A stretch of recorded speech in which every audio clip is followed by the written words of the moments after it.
inside for the most part. Yeah, I had minor surgery, so I wasn't running around out here. So. Oh, okay, that's two of them put together. Yeah, I just got the two of them side by side. I was getting ready to start this one, but got to do a few things before I'm ready with that one. So I'm just letting that little one run for a bit.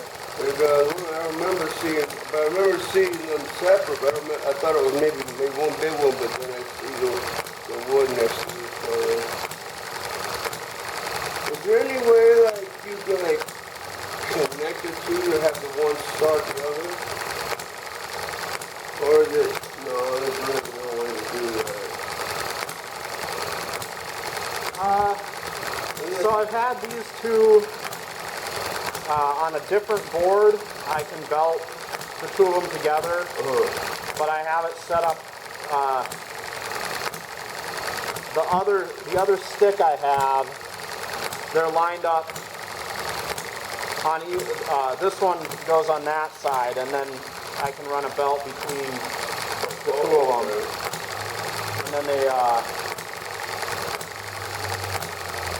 will run each other and get one started, and then let the other one start the other one. Yeah, the other one will start up, and then they run a really long time because they're both spinning together, using each other's energy.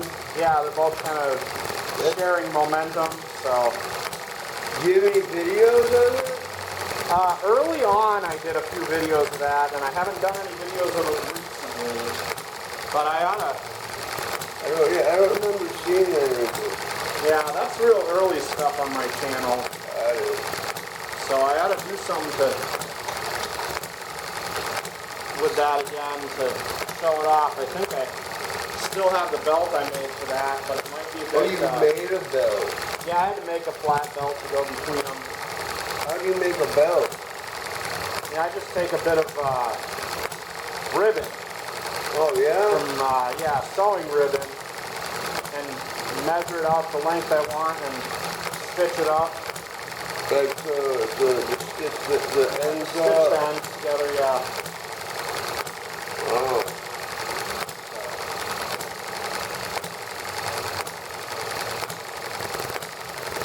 Yeah.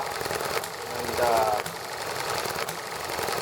so that one, that's just that one. So yeah. Just this one running right now. And then that one's got the radiator pushing the air that way? Well, no, there's nothing. I don't have a fan on this radiator. It's just a big spot to radiate heat out. Yeah, kind of like a big heat sink. Yeah. Because this one's got the tank here with the top open so it can evaporate water out. Oh. And this one has the water jacket. And it's all sealed up so the water can't evaporate, which means you got to pump it water through from the hot and then put it into the radiator to let it cool off a little bit to get heat out of the engine. And how does it come? Oh, I see. Yeah. It's a pipe here, and then that's the pump side, so it pumps. Comes in, and that's that from input, here, and that's the output. Pumps in to that spot, goes around here, and then comes out and goes back down. So.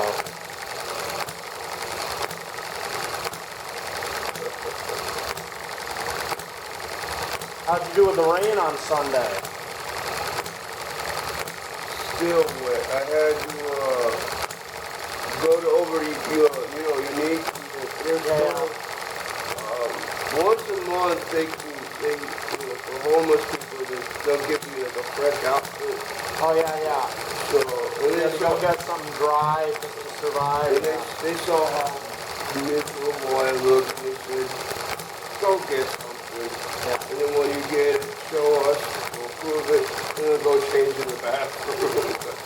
Yeah,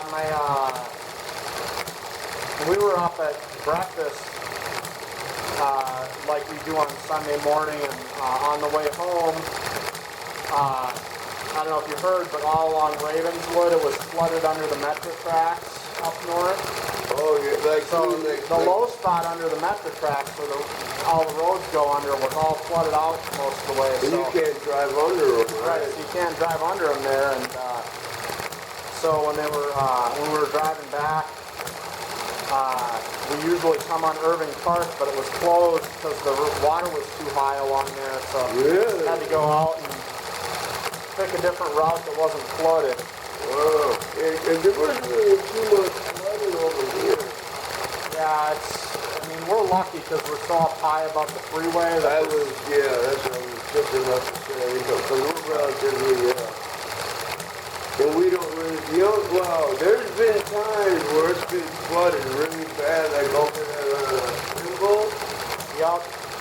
Like the buses can go through because the engines are higher, but sometimes you come up through the doors and kind of come inside. And then over there where I used to stay over on Belmont and Kedzie, it's like under the expressway, but it's kind of got a slant like inside. Oh yeah. This was like a year or two ago, and then it's flooded everybody's tent, but it stopped right at mine, because mine was the highest point. And so everybody's stuff was floating around, and Yeah. that was not a good time. To me, I was okay, and I think they got mad at me because of that, because I didn't plan on it having flooding, but I was a little bit higher than everybody else. Say, you got lucky and we're a bit higher than everybody else. It literally came up to like this many inches of my tent, and that's the water.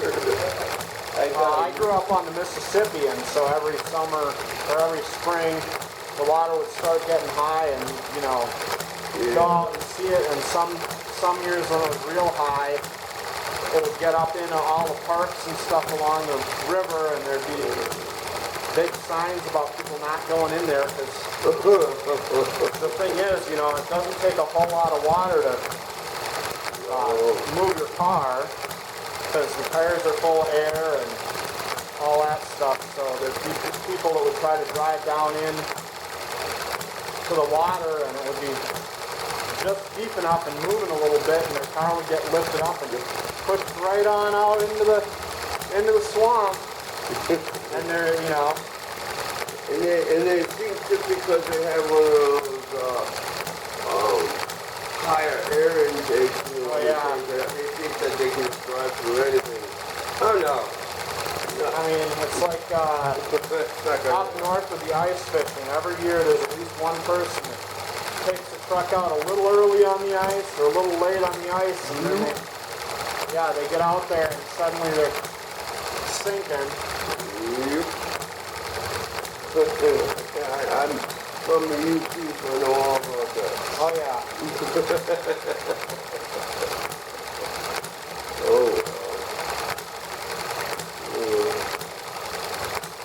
I gotta jump out here. I'm probably gonna meet somebody. I'll see you later. Well, good luck with that. Hope you can get dried out for a little bit. Yeah, I think they're about to rip my stuff down right now, so I can walk the road. Oh.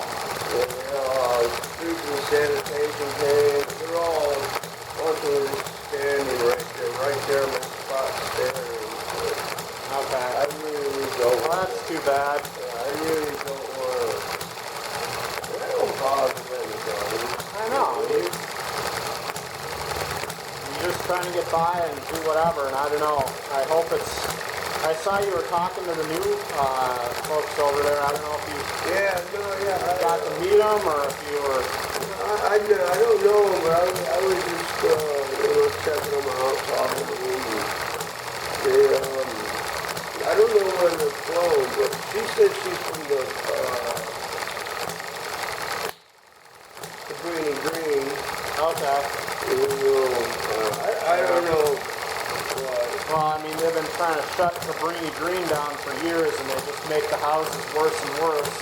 Well, I suppose eventually, They did knock them down, didn't they? some of them, there's a few left over there, and they just keep, they keep leaving them and ignoring them and hoping that they'll get so bad people will move out so they can. I don't remember seeing anyone there. Maybe I was on a different. It was a big section. Oh yeah, they bulldozed most of it. And then they put up that, I think, a fancy new Target and all that kind of stuff back in there. But there's a few houses, there's one section in the back that they didn't get rid of because they couldn't get everybody moved out. And so I think they keep getting a developer who wants to do something, but they can't get everybody out, and so they, go in and try to force everybody out, and then by the time they start getting people out, the developer loses interest, and so they kind of give up until they get a new person, a new developer in. And the whole time they're just letting everything get worse and worse in the hopes that it'll get so bad you can't live there anymore and you'll leave. Yeah, exactly. Like start turning off electricity or water. And that's, it's real silly. They got all those houses and they just decide not to use them because they want to have somebody build them a target. Knocking people up. It's the same thing they did with Lathrop Homes. They got everybody out of there and they started renovating them, and it turns out they got all the ones they could sell done real quick so they could sell them to somebody, and all the new low-income units they were supposed to put in there, they just keep having trouble finding money to build those. They can't quite figure out how to finish that part. There's whole sections in China where they built like entire cities. Oh yeah. Where they thought people would come in and live, and there's nobody. That's a separate thing where they do all the planned economy stuff, and the corruption over there where they're like, well, we're just in China, one of the few things you can do is do real estate stuff, and so everybody goes and they do real estate and they build all these houses and stuff, because that's one of the things you're allowed to be doing all the time. And so it's a lot of that is, kind of scam stuff. And they're like, well, we'll build a city out here, and that way we can make a lot of money building it out here, and who cares if anybody moves into it. I see what you're saying. It's like a lot of that stuff, real estate gets done not necessarily because anybody needs it or wants it, but because, the real estate guy is going to make a lot of money building it here.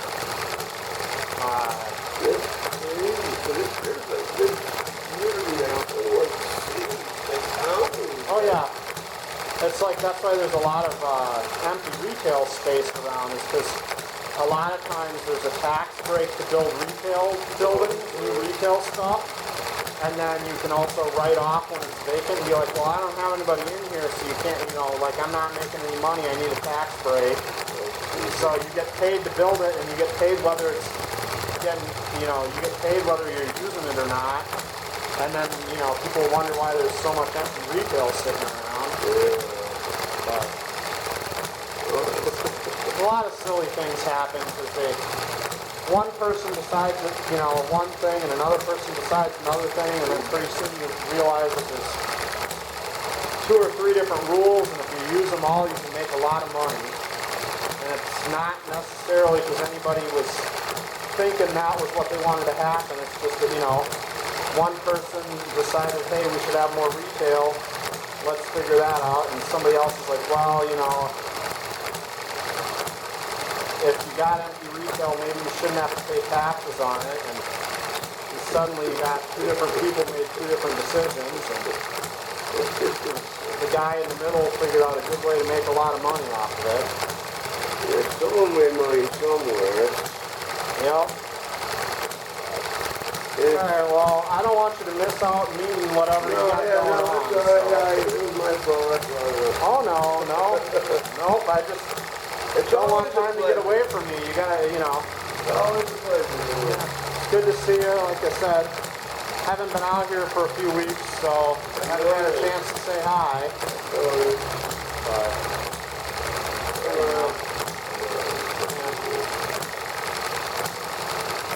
No, it's just so interesting how, like our eyesight can't see the individual things, but when you look at it through the camera, you can see, like, Oh, yeah, well, and part of that is because the display on the back of the camera isn't very fast.